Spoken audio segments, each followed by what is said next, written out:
resenha. Bom, hoje nós estamos aqui com um assunto super, hiper, mega interessante, né? Que vamos falar sobre resumo e resenha. Vou falar sobre resumo e resenha para mostrar a diferença para vocês entre um e outro, porque nós tínhamos combinado aí um cinema em sala de aula e que esse cinema em sala de aula tinha a finalidade de uma resenha, né? Nós íamos no final desse cinema em sala de aula, nós íamos construir uma resenha, nós íamos aprender a fazer uma resenha, certo? Bom, a diferença principal entre resumo e resenha. No resumo, vamos falar aqui primeiramente do resumo.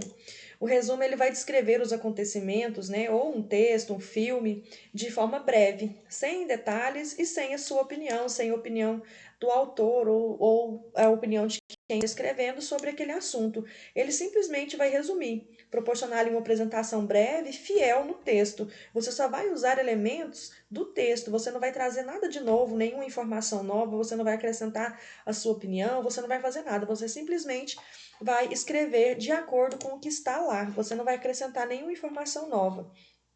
Diferente da resenha, né? Que a resenha ela vai trazer ali a sua opinião acerca de determinado assunto. Ela vai trazer a sua opinião sobre determinado livro, sobre determinado filme, e se você indica esse filme para outras pessoas ou não, né? A resenha ela consiste nisso, na descrição de um texto, de um filme, né? No qual quem vai escrever ali vai indicar ou não essa obra para alguém, dando a sua opinião. Você vai falar sobre os figurinos, sobre o cenário, sobre o que mais que a gente pode observar?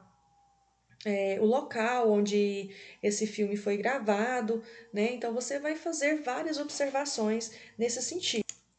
E o diferencial entre eles é justamente esse, que aqui, ó, no resumo, deixa eu mostrar para vocês. Aqui no resumo, você vai fazer a cópia fiel do assunto ali, seja do livro, seja de um texto, seja de um filme. Você vai fazer a cópia fiel dos acontecimentos de forma resumida e de forma breve, tá? Enquanto que na resenha, deixa eu só mudar a cor aqui, espera aí.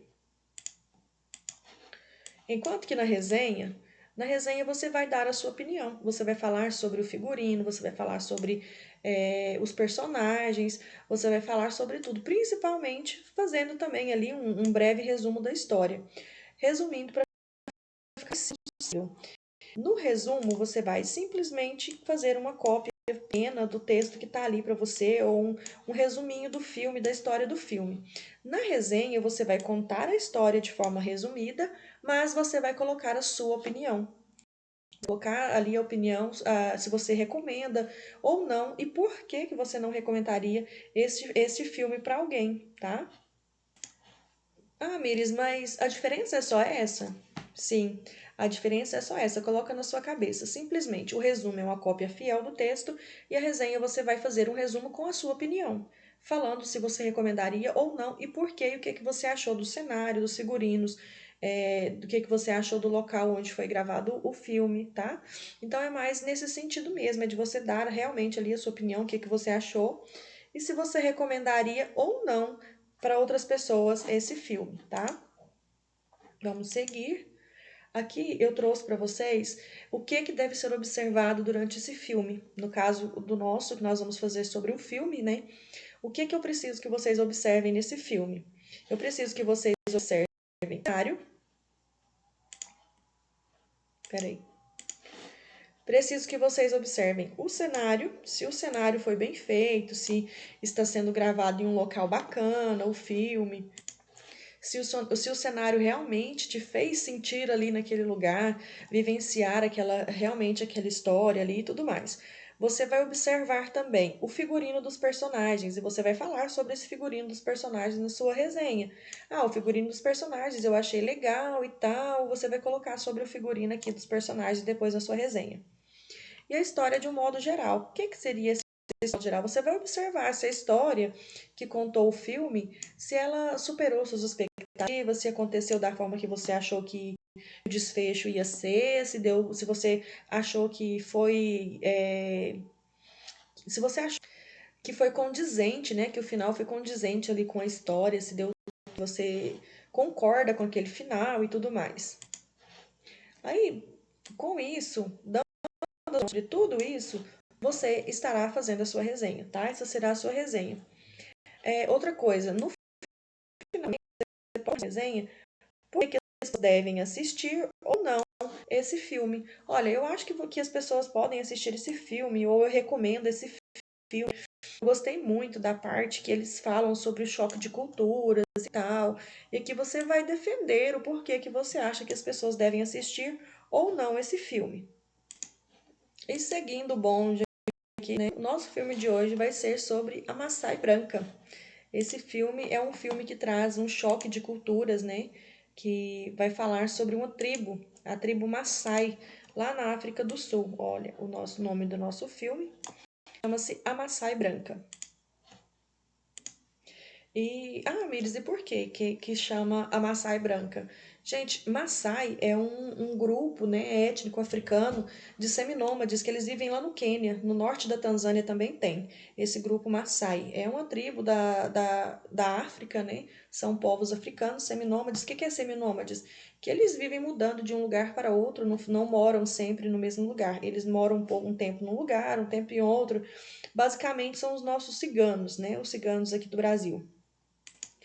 E esse filme, ele vai contar a história de uma suíça, né, que ela se chama Carola, nos seus últimos dias de férias lá no Quênia, que ela foi passar uns dias lá no Quênia, ela conhece o Lemália, né, que ele é um guerreiro de uma tribo lá do interior da África, dos Maasai mesmo, né, a tribo Maasai, e ela fica encantada pelo porte daquele homem negro, né, diferente de qualquer outro que ela já tinha conhecido.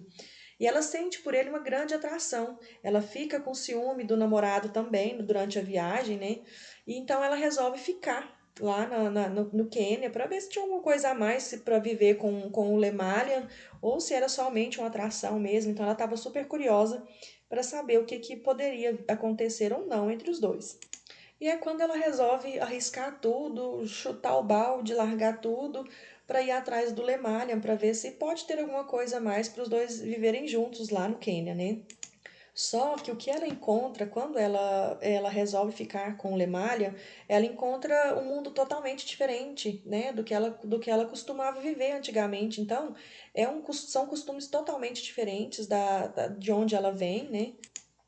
Porque o que mostram lá para os turistas é uma coisa, né? Aquela coisa super normal, é uma coisa muito bonita de se ver, uma cultura, uma tradição, né? Tem toda aquela história por trás ali, então é uma coisa muito bonita. Ela ficou fascinada com isso. Só que quando ela chega lá, são realidades totalmente diferentes. Ela passa por muitas dificuldades, ela tem que pedir ajuda, né, para uma alemã, que ela se chama Elizabeth, que vocês vão ver no filme lá também, que ela já tinha feito algo parecido com isso também. Ela é uma branca que foi viver entre os maçais também, né? E ela começa ali a conhecer melhor o mundo do Lemalian, começa a entender ali, a aprender um pouco sobre a cultura, sobre o modo de viver deles, né?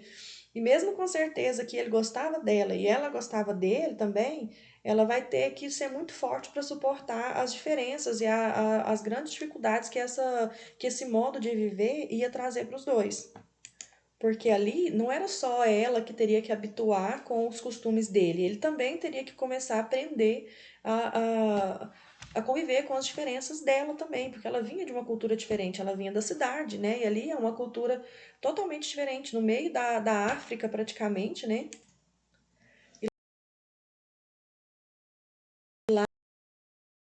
A tribo Maasai tinha uma cor, né? Que todos eles usavam vermelho. Então, essa cor vermelha era que os pais da tribo verde ser apenas. Então, todas as decisões eram os homens que tomavam as decisões. As mulheres tinham que ser submissas, cuidar da casa e das crianças. As mulheres não tinham voz ali na tribo, não. Era sempre o mais velho que resolvia as questões. Eles davam um nome para ele, se chamava Laibon. Laibon é o líder espiritual deles, né? Que atua como intermediário entre os maçais e o seu único deus, Enkai. Que eles tinham até um deus também lá, que eles são monoteístas, né?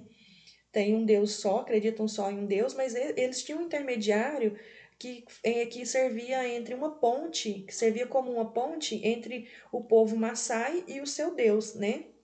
Até eles falam lá sobre o nome, eu vou tentar lembrar aqui o nome desse intermediário e eu falo aqui para você, fonte do conhecimento sobre as ervas. E esse deus deles, o Enkai, ele dava todo o conhecimento que eles precisavam sobre as ervas, né? Que eles lá não é chegar lá na farmácia e comprar uma aspirina. Eles curavam suas doenças através de ervas, né? Eles faziam os remédios caseiros dele lá, como a gente conhece por aqui. Eles não têm farmácia para ir lá e comprar uma aspirina. Eles têm que produzir a sua própria aspirina, descobrir o que é que cura, o que é que não cura. E esse conhecimento era passado dos mais velhos para os seus sucessores, né? E esse Deus, esse Enkai, ele continha todos esses. E o poder das famílias, essas famílias Maasai, quanto mais gado eles tinham, mais poderosos eles eram, né? Então eles eram respeitados pela quantidade de gado que eles possuíam. Apesar de serem povos nômades, ficar mudando de um lugar para outro sempre, eles tinham as criações deles, eles se alimentavam. Ah, e tem uma questão muito interessante também que vocês vão ver aí no decorrer do filme. Esses jovens maçais, assim, como eu já disse, faz parte dos costumes deles, né? Cada povo, cada sociedade, cada civilização tem um costume diferente, né? E os maçais, os jovens maçais, na verdade, os guerreiros, homens que eram iniciados aí na maioridade, eles tinham aquelas cerimônias de iniciação que eles faziam essa iniciação desses jovens na idade adulta através da circuncisão nos homens. A circuncisão que vem aí de muitos e muitos e muitos, muitos anos atrás, eles adotaram ainda, tem essa tradição lá ainda entre os maçais da circuncisão nos meninos, e tem uma cirurgia, que eu até esqueci o nome, que eles faziam nas meninas também, que era uma forma de circuncidar as meninas. Ah, gente, lembrei. Com os meninos faziam a circuncisão, né, que iniciavam ainda a maioridade. Tinha até uma lenda lá que fala que antes da circuncisão esse menino deveria matar um leão para ele entrar na maioridade. Isso também é mito, isso não é verdade, tá? Mas claro que se um guerreiro matasse um leão, ele seria muito mais respeitado ali na tribo. Né? A parte das meninas, da circuncisão das meninas é a remoção do clitóris. Elas faziam essa cirurgia, geralmente são as mulheres mais velhas da tribo que fazem a retirada do clitóris das meninas novas que estão aí iniciando também a vida adulta, né? Que passam aí de menina para mulher. Então, na primeira menstruação, elas removem o clitóris dessas jovens e elas sangram até quase a morte. Só porque lá eles têm o jeito deles lá de pararem esse sangramento. Só que em alguns casos esse sangramento não parava. E as meninas que morriam é porque elas eram amaldiçoadas. Porque muita gente, às vezes um remédio faz efeito num organismo de uma forma, faz efeito em outro de outra forma. Ainda mais lá, porque os remédios deles eram as ervas, né? Às vezes reagia de uma forma, curava, em outro organismo não reagia da mesma forma. E essas meninas sangravam até a morte, né? Então, as que morriam, elas eram amaldiçoadas. Não é porque o remédio não fez efeito, é porque elas eram amaldiçoadas. Então, assim, é costumes, né? Então, a questão de costumes, e nesse filme a gente vê esse choque de culturas. Bom, outro ponto que eu queria que vocês observassem no filme é que muitas vezes a gente deixa de viver os nossos sonhos, a gente abre mão das nossas coisas, abre mão da nossa vida para viver os sonhos de outra pessoa, porque a gente ama tanto, a gente gosta tanto da outra pessoa que a gente às vezes abre mão do que a gente quer para viver o sonho de outra pessoa, para viver na vida de outra pessoa, para caber aí nos planos de outra pessoa. E isso vale a pena? Vale a pena você abrir mão do que você acredita, das coisas que você construiu, para viver no mundo de outra pessoa? Vale a pena isso? Eu quero que vocês observem isso aí no decorrer do filme, tá? Então, uma boa sessão a todos e nos encontramos